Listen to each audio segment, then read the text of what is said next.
Thank you very much. For the very warm welcome that I've received.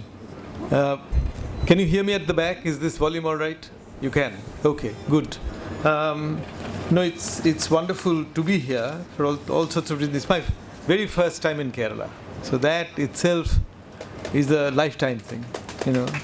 I've been wanting to see Kerala for a very long time, and in fact, what I did is when I was coming here, I was actually called up my old friend Robin Jeffrey, who is a Kerala specialist, and I told him that, look, I'm in your land, and something that one has to do when one goes into somebody's land is to take permission if I can come.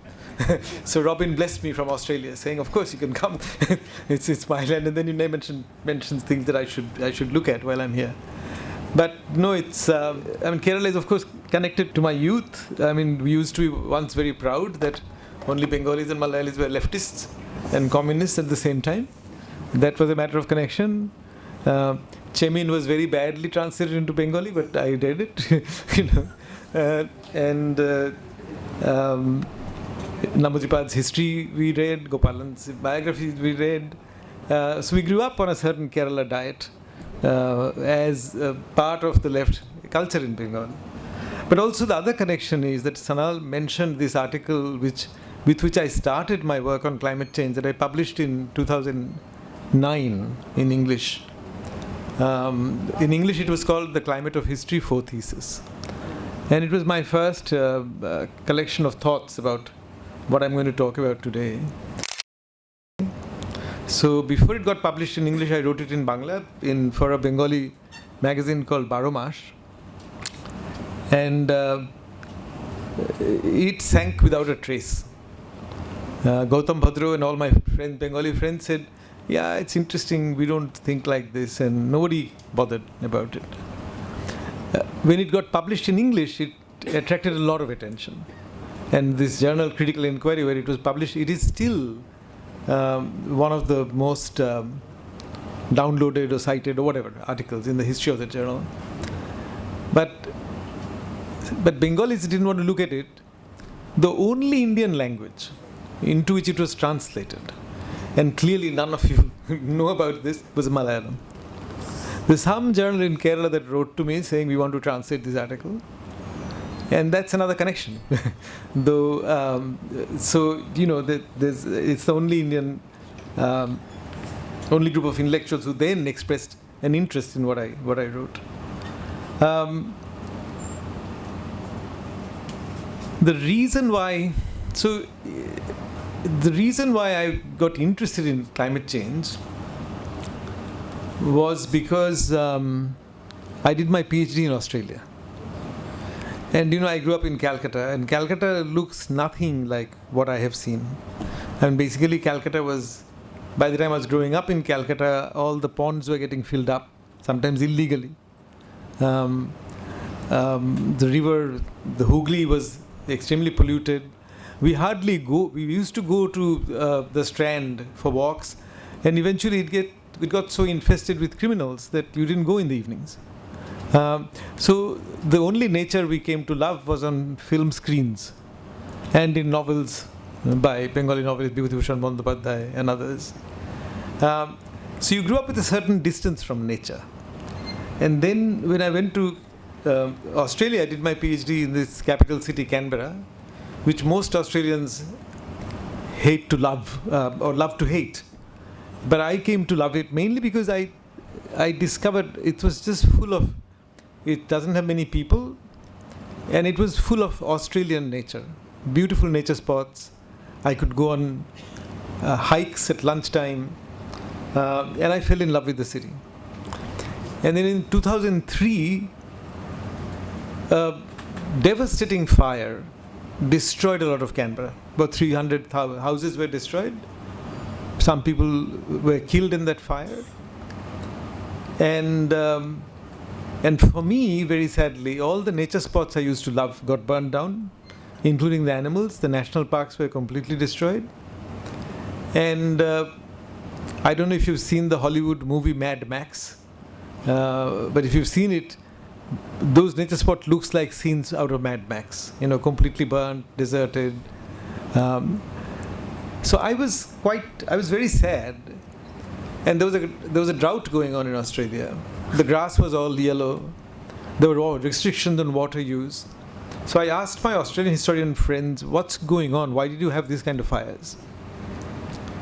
And having lived in Australia, I knew that Australia has natural bushfires. There's a cycle because the gum trees don't regenerate themselves. They need the fires for their own regeneration. But my friends were saying this is not just an ordinary bushfire, nor is this huge, it was a 10-year-long drought. It was so dry, the country was so dry, as it is Australia is dry, people were worrying that Australia would have to become a water importing nation, that there would not be enough drinking water for people.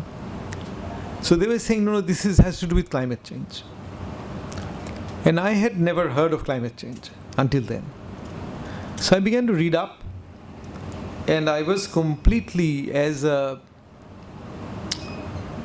historian of human beings and as a humanist historian, I was completely blown away when I read geologists saying that human beings have become a geological agent, by which they meant that we are capable with our technology, with our numbers, with our consumption, we are capable of having an impact on this planet, which is like the impact of a huge meteorite strike. Or, for instance, the last several million years, the planet has gone through these alternating cycles of what's called glacial periods, like Ice Age, then a warm period interval, and then a glacial period. The warm period is often called interglacial. And this cycle is determined by something that is called Milankovitch Effect, which has to do with the plane of the orbit, the tilt, angle of tilt of the orbit of the planet, its axial tilt, kind of things that historians don't need to think about, that geologists think about. But these people are saying that now human beings have the kind of impact on the whole planet that is similar to the kind of impact that these huge geological forces have. And to see the word agent deployed in that instance, for me, was both fascinating and mind-blowing, because I had grown up in the 50s and 60s, mainly I became a historian of subaltern studies that Professor Ilyas was referring to. The word agency, had a democratic connotation. It was a good thing to be an agent. So, we talk about shipping agents. The early English meaning of the word agency has to do with somebody representing you, your legal agent. So when we said in history writing that peasants must be looked on as agents, or women must be looked on as agents of their own history, or Dalits must be looked on as agents of their own history, we're saying they must be looked at people or groups who can speak for themselves, who do not need somebody else to represent. So agency had to do with the question of your capacity for self-representation. Whereas the idea of being a geological agent was a question of human beings being like a non-human thing. So if I say human beings are a geological agent, when I said human beings are like, they can have an impact like the meteorite strike. So, for instance, it's an asteroid strike that killed off the dinosaurs 65 million years ago. And now some scientists are saying that what we do may create another great extinction. There have been 5 great extinctions of life on this planet, and they're saying there may be a 6th one between the next 300 to 600 years. And this will be the first time in the history of a planet that an extinction, if it happens, will have been caused by a biological species, All the previous extinctions are because of non-living factors, a volcanic eruption, tectonic shifts, or a meteorite strike. So when I read this expression that human beings have become a geological agent, a geophysical force, I thought, goodness, so we have two kinds of existence then. We have one kind of existence in which we are individuals, we fight for democratic rights. In that context, the question of agency becomes relevant. And then there's a scientific view on us, which is really saying, collectively,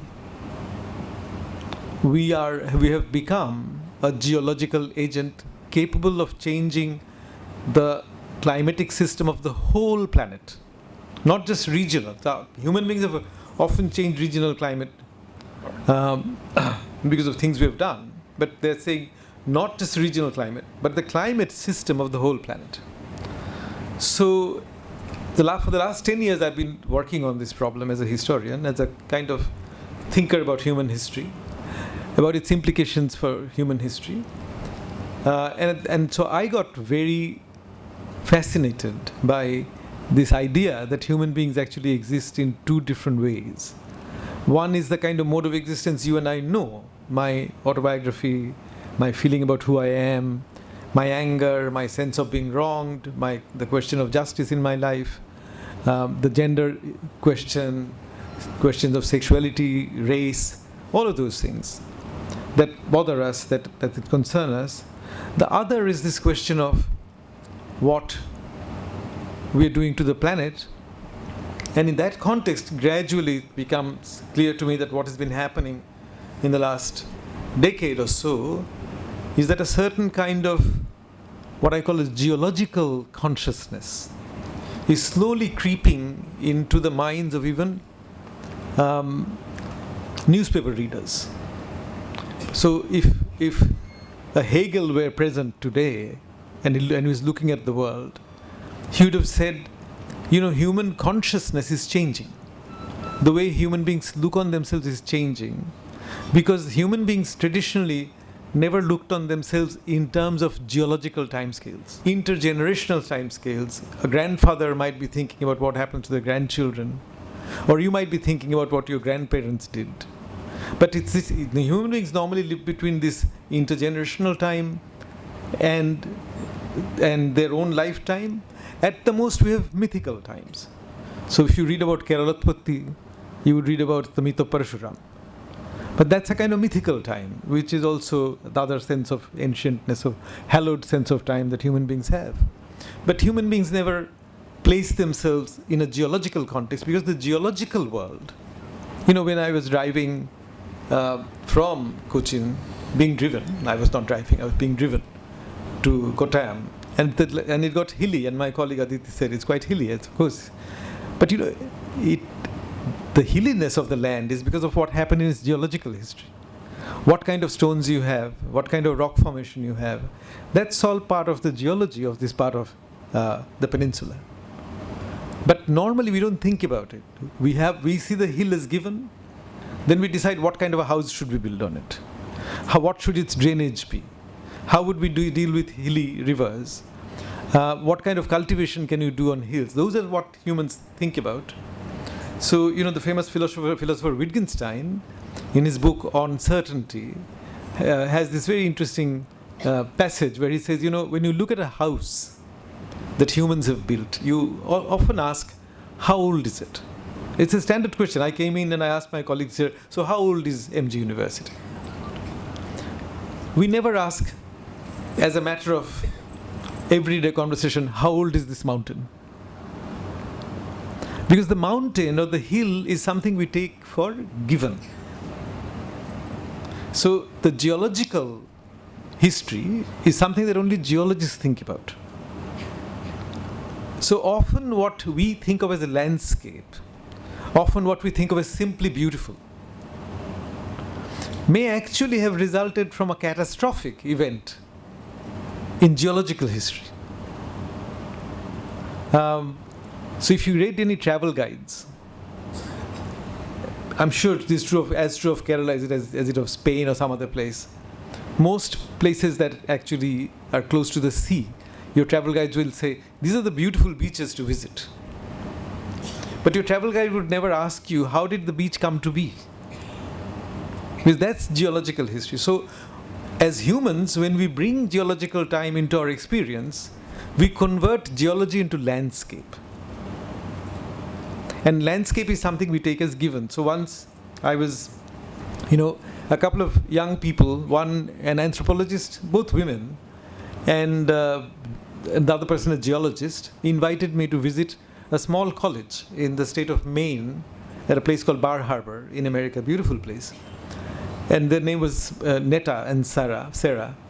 And they wrote to me because Netta and Sarah, as an anthropologist and a geologist, were trying to teach a course together on climate change, Anthropocene, and they were fighting amongst themselves in the classroom.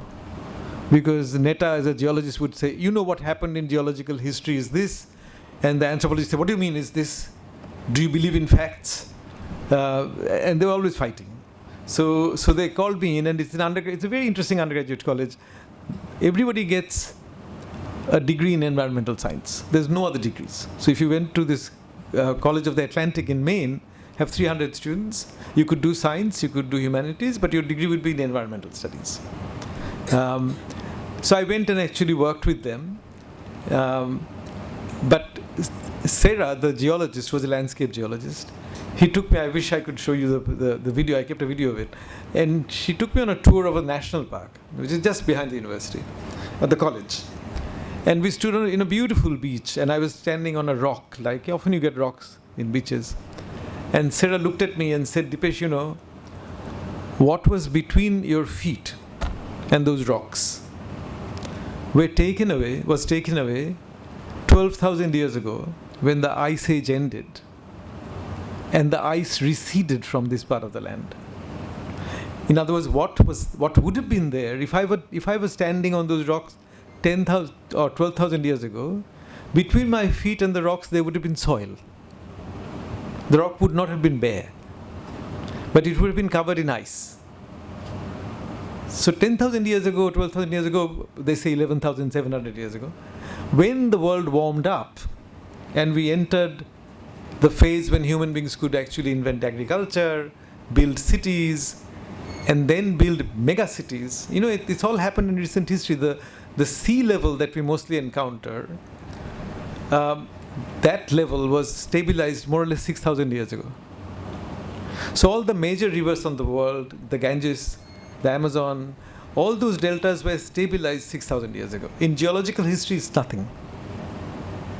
But 12,000 years ago, when I looked at the rock, and she pointed out, I could see the marks of the ice having gone. Because as the ice went, it scratched the rocks.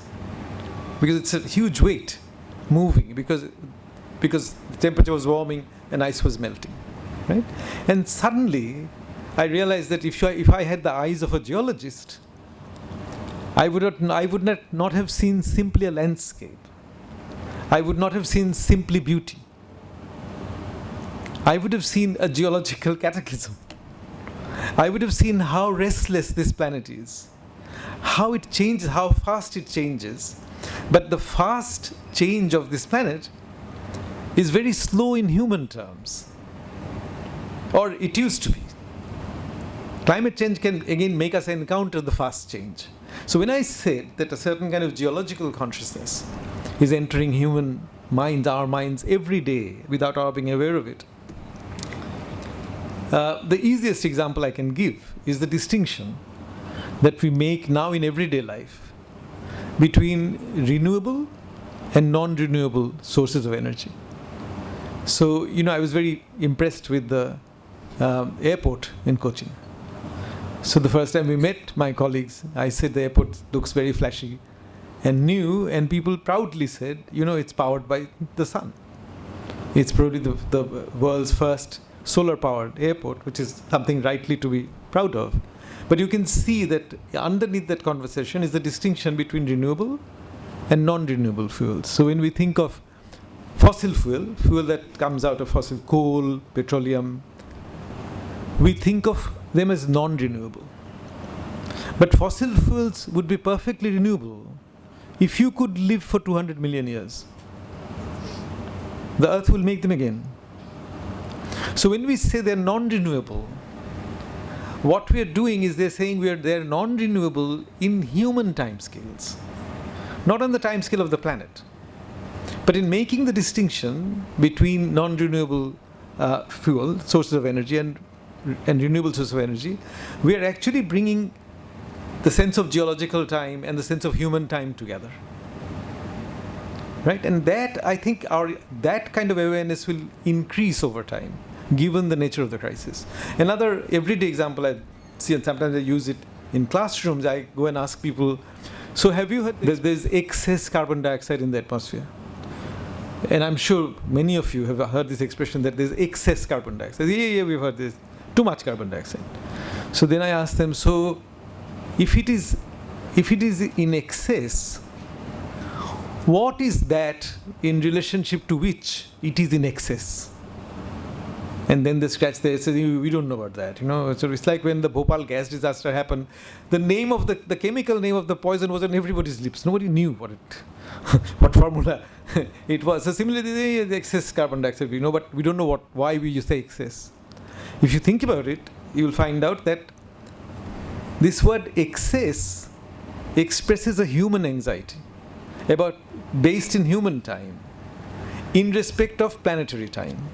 In other words, because we want the carbon dioxide to come down, because we don't want the planet to warm up, the rate at which the natural sinks of carbon dioxide, the oceans for instance, the rate at which they absorb this carbon dioxide is not fast enough for our concerns.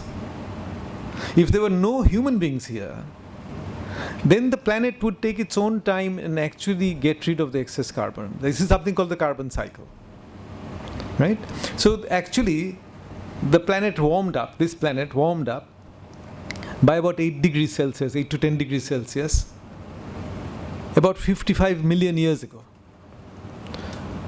Geologists call it PETM, Paleocene-Eocene thermal maximum. That's purely in terms of their periodization.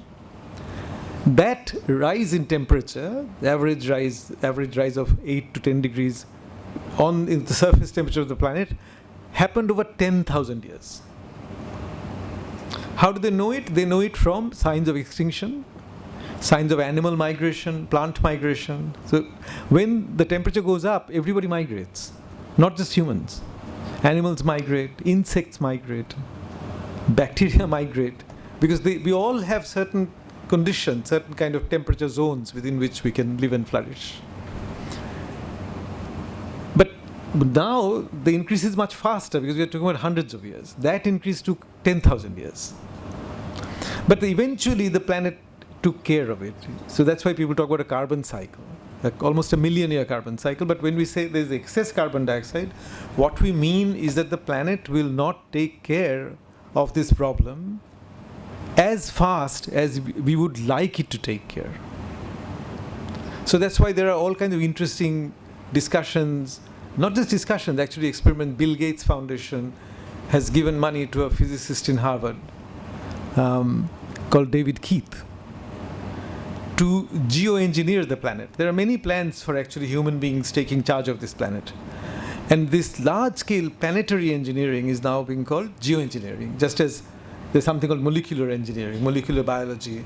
So, and David Keith is working on a project to basically use fighter planes to spread aerosol, sulfuric acid, in the stratosphere to scatter the sunlight. If you go to Delhi today, you'll find scattered sunlight, because scattered sunlight is what you get when there's a haze in the sky. And because the argument is that if we can't control the rise of the temperature, we may need to do something to the whole planet as a whole, in order to at least get more time in which to do other things. And some geologists say that if we successfully geoengineer the planet by scattering sunlight, the sky will always be white. we'll never see the blue sky. And for 100 years, human beings may have to live with a white sky. Aditi was talking about the blue sky and the relief at seeing the sky blue as soon as we left Delhi, right? Human beings have a certain kind of love for the blue sky. And therefore the geologists say, look, this is a horrible prospect, apart from other problems it might create. But what I'm saying is these things, these very questions make us realize that something is very significant happening in the minds of reading public, even newspaper reading publics. But it's happening without our reflecting on it. It's just coming in. So the distinction between renewable and non-renewable is at everybody's lips. But we don't stop to think that the non-renewable is non-renewable on human timescales. But not so. But even when I say that, you realize that there's a time scale of geology of the planet. Normally, people like historians like myself or Sanal, we don't have to worry about it because we take it for granted. So philosophically, one might say, what human beings take for granted as given, or to change is changing, or to change the phraseology, I might say, the givenness of the world is actually in crisis. So what used to take as a static background, changing but not changing fast enough for us to bother about it, the background is we're beginning to see the mobility in the background. The background is not static.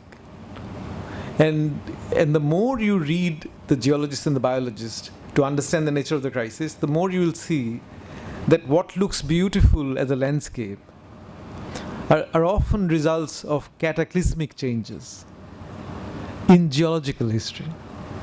So what Aditi, my friend, was calling hilly, what I would also call hilly. And when we say hilly, we say the hilliness will remain. I will come and live and die and go. But my grandson will inherit the hilliness. But if human beings could live on geological scales, we will see that the hilliness is not given. The hilliness is a result of history. So one of the things that's happening is eventually we're getting the ability to see this background to human action, that, even the geological bedrock, as actually not static, but mobile, as changing. So what I want to do in this talk is to basically give you a kind of broad brush history of my lifetime. So I have existed on this planet now for 70 years. And in my lifetime, many interesting things have happened. And in many ways, I would say that my early youth and even my later adult life, and for many of my friends, did not prepare us for this moment when we would have to begin to think about geological time. I grew up assuming that this is something one can take for granted. I knew that the Himalayas were young mountains, but I thought whether they're young or old, it doesn't matter. All humans have to do is to climb it. Right? And that belongs to geology. So if you actually look at the world, even the global warming, these are connected to what happened in the early part of this, after the end of the Second World War, when the Cold War started. So my childhood was very much part of the Cold War. So if you look at the 50s and 60s, on the one hand, there is decolonization going on, there's modernization going on. The post-war prosperity of the West and Japan is happening. If you could go back and look at the reason why I say modernization going on, if you went back and if you could look, these are available in archives, advertisements for washing machines and for refrigerators, when they first came into American households and Western households in the 50s, they were all sold as solutions to women's labor, to save the drudgery of household work. And they were all sold as things that would emancipate women. It's very interesting that throughout this history of these decades, one institution that has been critical to thinking first modernization, then problems of modernization, and today development and poverty is MIT. So there was a man called William Rostow in MIT who was one of the gurus of modernization, who was the man who was sort of theorizing stages of growth, how economies would take off in the 50s. In the 70s, there was a man called Donald Meadows who with colleagues, wrote a book called Limits to Growth, 72, and now, of course, they've just given the Nobel Prize to Abhijit and Esther and Michael Kramer from MIT, working on development and poverty. This was also the time when nations were becoming independent. This is also the time when dam building became a national occupation. One has probably at least heard about the Narmada movement and the Narmada agitation against big dams. But if you go back to the 50s, most countries were thinking big dams. Even the emergent new countries, Egypt, India. And if you read Nehru's letters from that time, you will see why he was thinking of big dams. Because the major problem that India had on independence was basically hunger, feeding people. And this was long before artificial fertilizers were used on a large scale and high-yielding variety of wheat was invented, and then rice. So Nehru thought the only way to feed more people was to increase irrigation. And irrigation needed both more water and more electricity.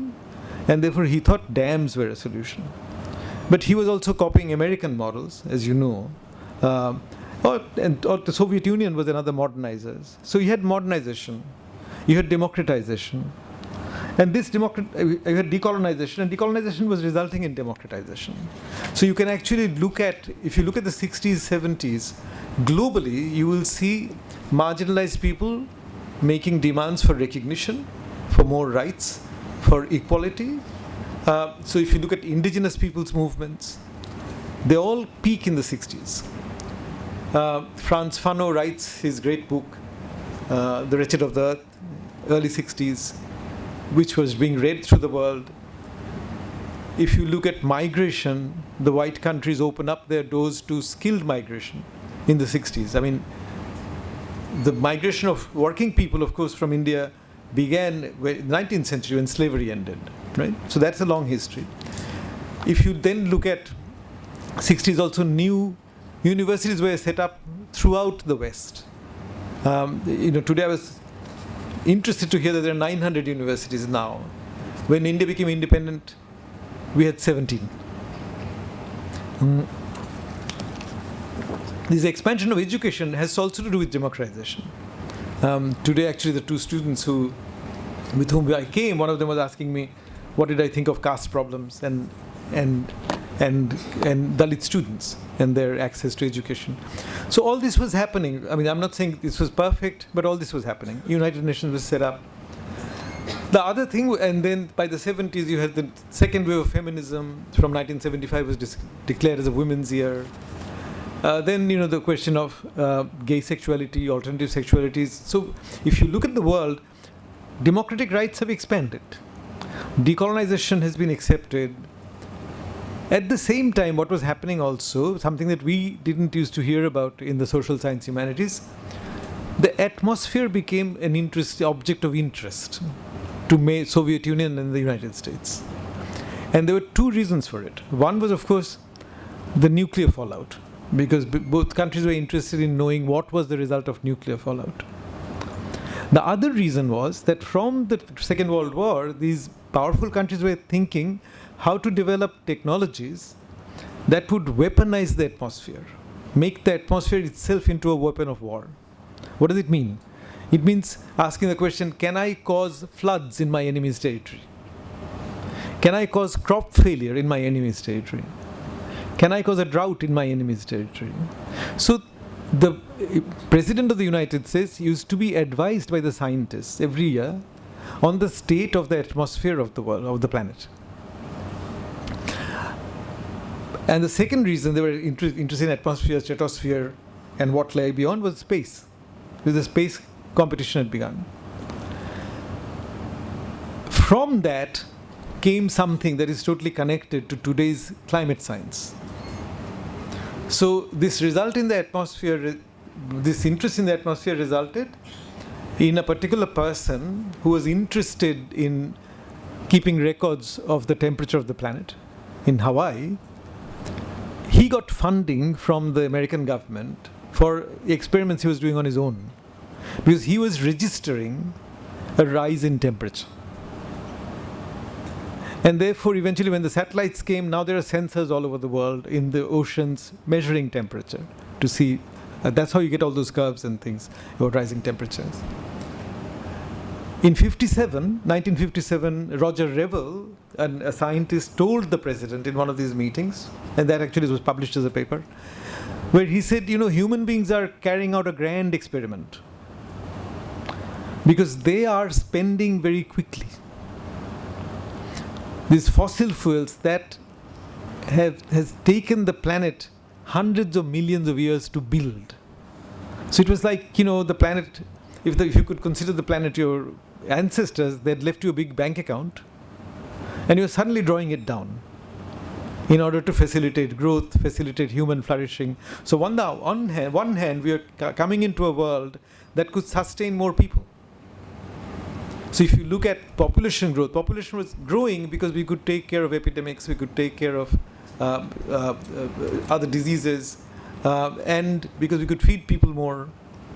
So human population was growing in my lifetime. Indian population has grown by more than 4 times in 70 years. When I was born, Indian population was like 33 crores. Think of something that he calls technosphere. In other words, his argument is that gradually we have connected all these human lives through different kinds of technology. The cell phone is like the latest instance of it. And he says if we removed this technology from the world, suddenly human population, by his calculation, would collapse to 11 million from 7 billion. So his argument, therefore, is that technology has become the condition for biology. Life is so dependent on technology that we can't afford to give it up. Right? So we have built a world. Now, out of space competition, something else happened. NASA had a man called Carl Sagan. I'm sure many of you have heard of Carl Sagan. In fact, when Rohit Vemula killed himself, some of his diary entries were published in newspapers, and those of you who read those diary entries would have noticed that Rohit Vemula was an avid reader of Carl Sagan. Carl Sagan's job was to explore if other planets, if they had life, if they still have life, and if they could be colonized. So they employed Carl Sagan. They didn't know how to even build instruments that could detect life. So they employed a very gifted British scientist, still alive, he's more than 100 now, called James Lovelock, who worked with NASA in Carl Sagan's unit from 1960 to 1966. He was a great instrument maker. And having thought about it, one of the interesting things he said was, and this is a kind of fundamental insight that eventually led to what is today called Earth system science. He said, if you can send a probe to Mars, to any planet, and if you find the atmosphere of that planet to be stable, then it probably means that the planet has no life in it. Why? Because he was comparing what happens on this planet to other planets. Life here, as you know, you breathe this air in. This air has about 21% oxygen in its composition. What would happen if it had 50% oxygen? Things would be more inflammable because oxygen feeds fire, right? So things will burn up. What would happen if it had 5% oxygen? It would be like Delhi. You'd choke to death. Well, I mean, Delhi is not that bad, but you would basically choke to death. Not just us, even animals. So this planet has actually maintained an atmosphere in which the share of oxygen has never gone so high that things have gone up in fire. It's never gone down so low that animals have choked. And you know how long it's done that for? I mean, we depend on this atmosphere. It's done it for 400 million years. And he realized that plants, animals, little sea creatures like planktons, they all have a role in this because, and this is where Lovelock speaks as a chemist, he says because oxygen is a highly reactive gas. So if you give the air 21% oxygen and say, I've done my job, now there's 21%, it won't remain there, it will get mixed up with other gases. So you have to keep supplying fresh oxygen. And this supply of fresh oxygen is done by other forms of life on this planet and by planetary processes. So therefore, you see, on the one hand, as a historian, then I realized that on the one hand, when I talk about Dalit struggle, women's struggle, subaltern studies, I'm talking about a very human-centered history. And that history is precisely the history of what we call globe. So this planet, which we now know is spherical, which is connected together where we travel. I've just come from Chicago via Delhi. This planet, this connected sphere that we call the Earth, is a result of the last 500 years. It actually came out of European expansion, European empires, European colonies, eventually steamships, eventually petroleum. And so if you think about it, our capacity for human flourishing, our capacity for fighting for freedoms, our certain forms of democracy have been energy dependent, and have therefore they owe something to the fact that the most available form of cheap and plentiful energy for a long time came from fossil fuels. So today, the problem we face is a result of our success in using fossil fuel to create forms of life. You know, every time you build a concrete road, that part of the earth ceases to be a sink of carbon dioxide. Soils absorb carbon dioxide. Concrete doesn't. The moment you build a building, but you look at what we call growth, what we call vikas, what we call 8% growth, when we debate, the economy is slowing down, we're actually saying we want more concrete, we want more buildings, we want more roads, we want more freeways. That's thinking about the globe. But on the other hand, what people were revealing through this interest in the atmosphere was another entity called the planet. And I'll quickly make this remark, then show you some slides and conclude my talk and take some questions if there's time and if there's interest. So again, in these years of after the Second World War, we created an organization called United Nations, which is where nations go and present their cases.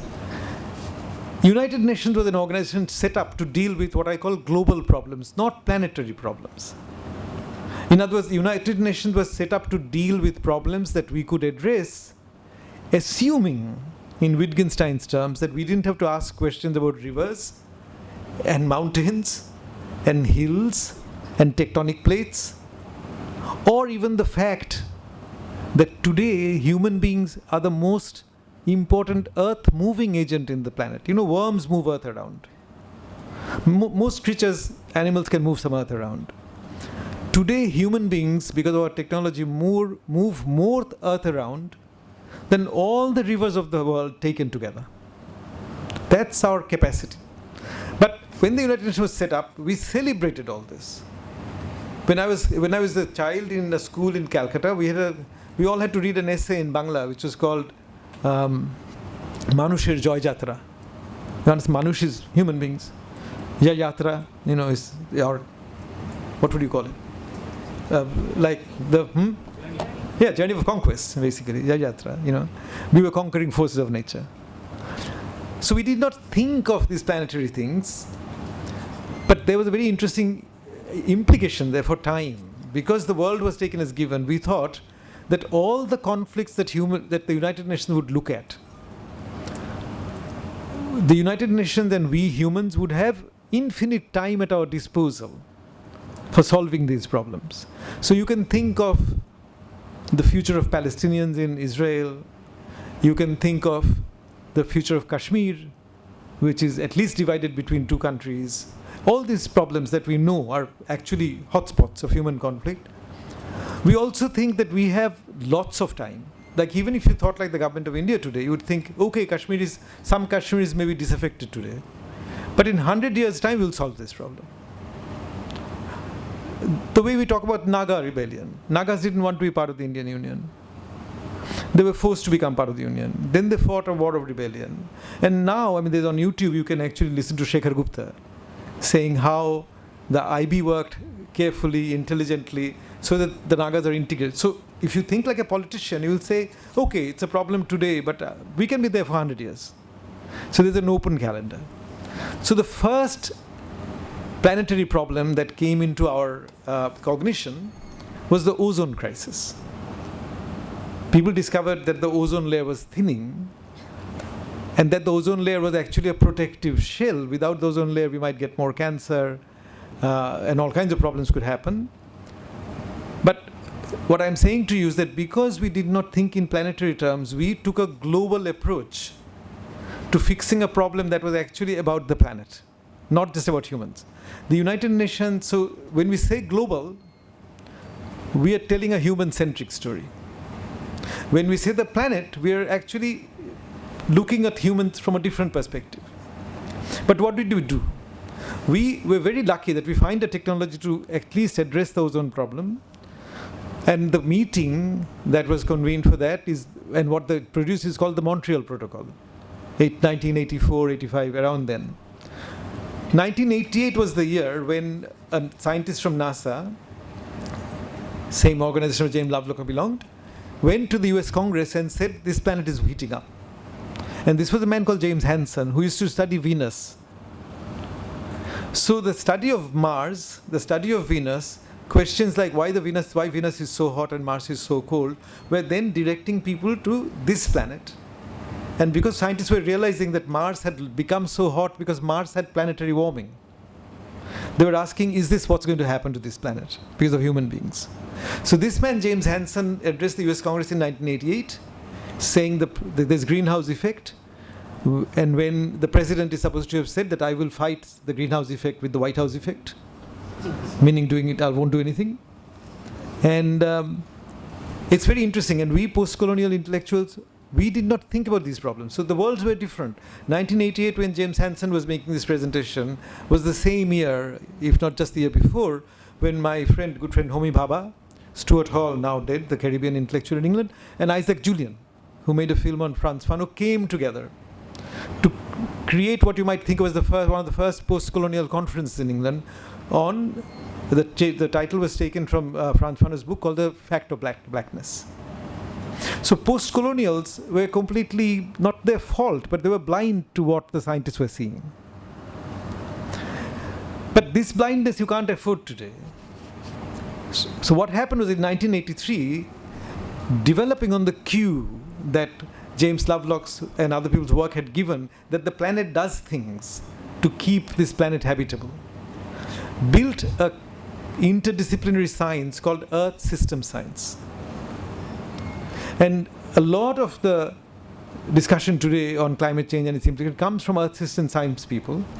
So I'll just show you some slides to show you what was happening.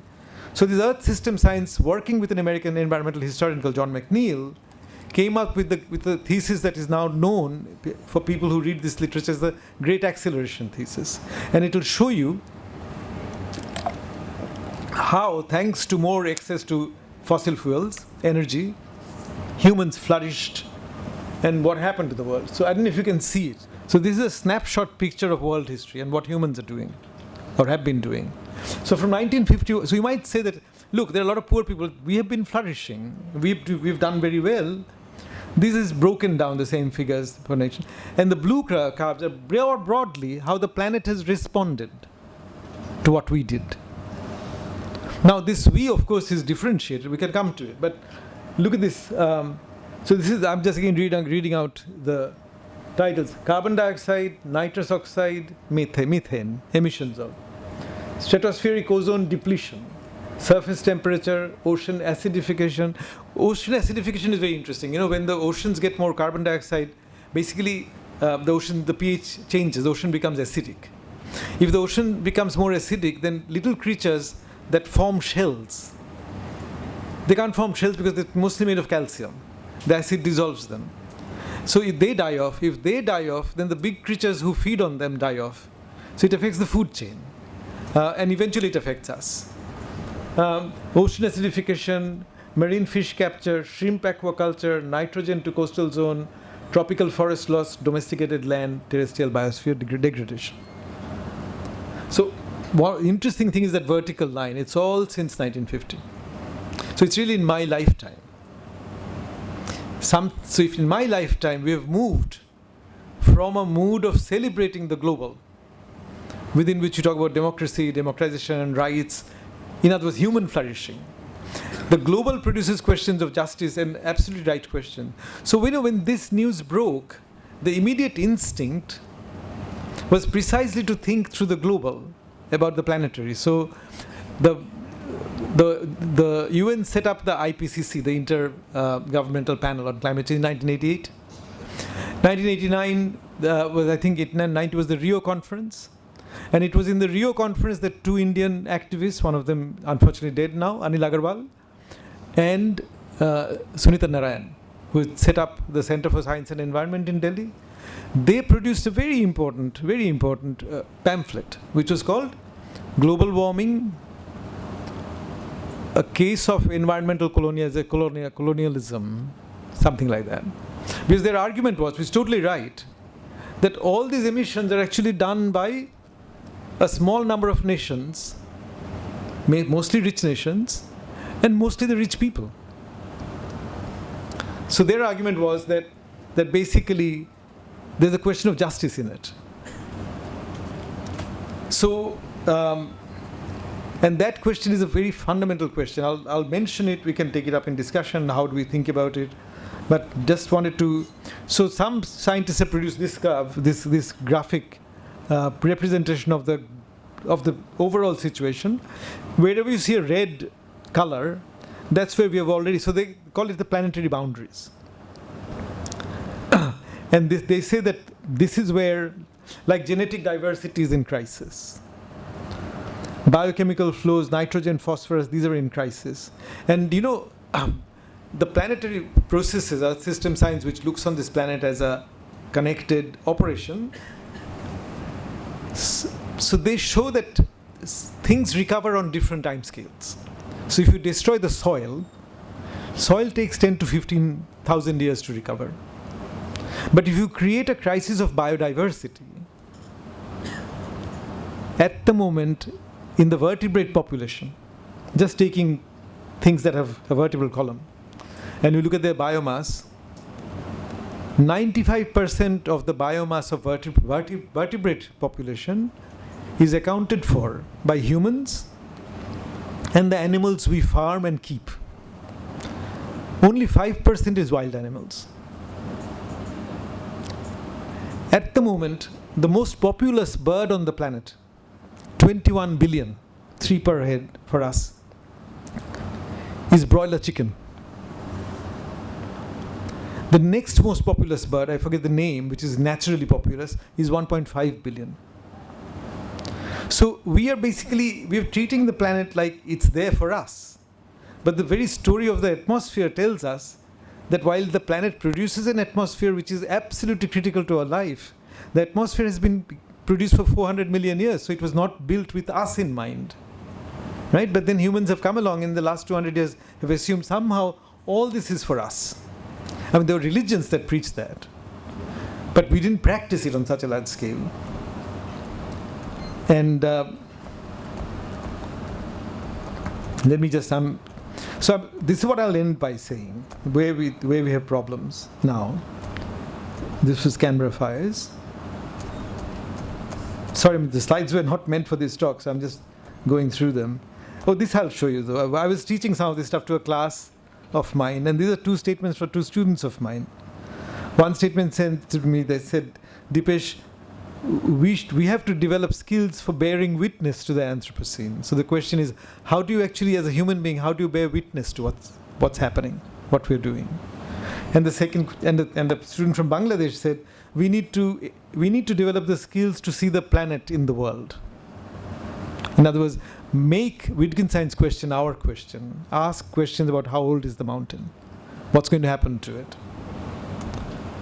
But let me just finish with some thoughts about India.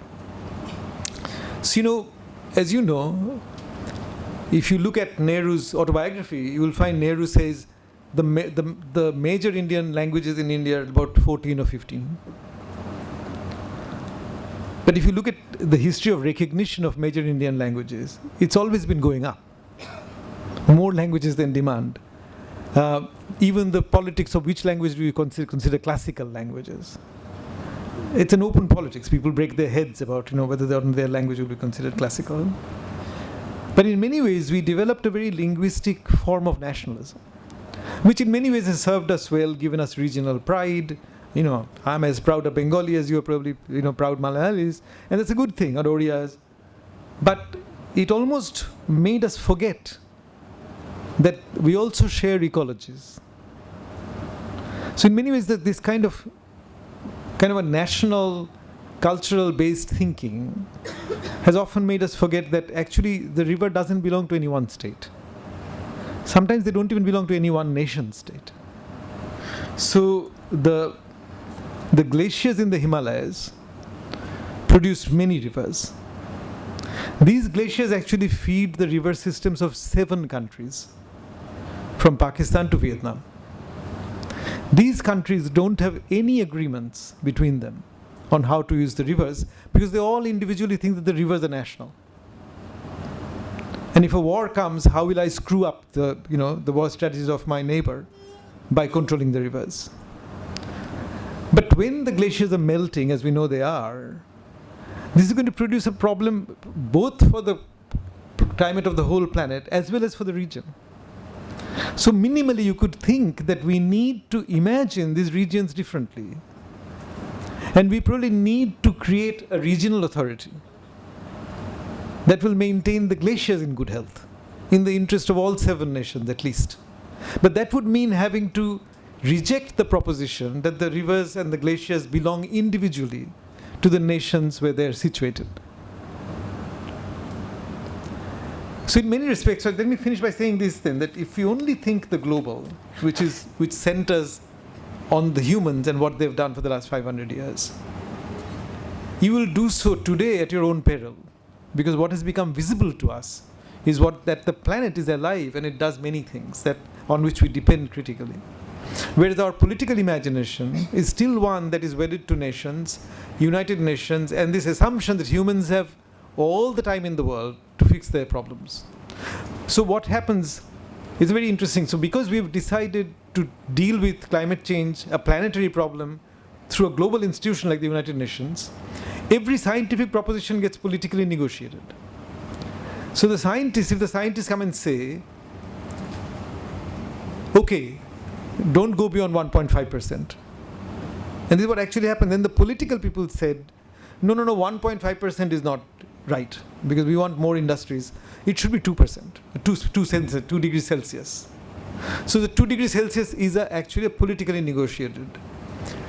Then, for instance, the IPCC gives you timetables, and timetable says, if you don't stop producing carbon dioxide by such and such time, then this is the risk you have.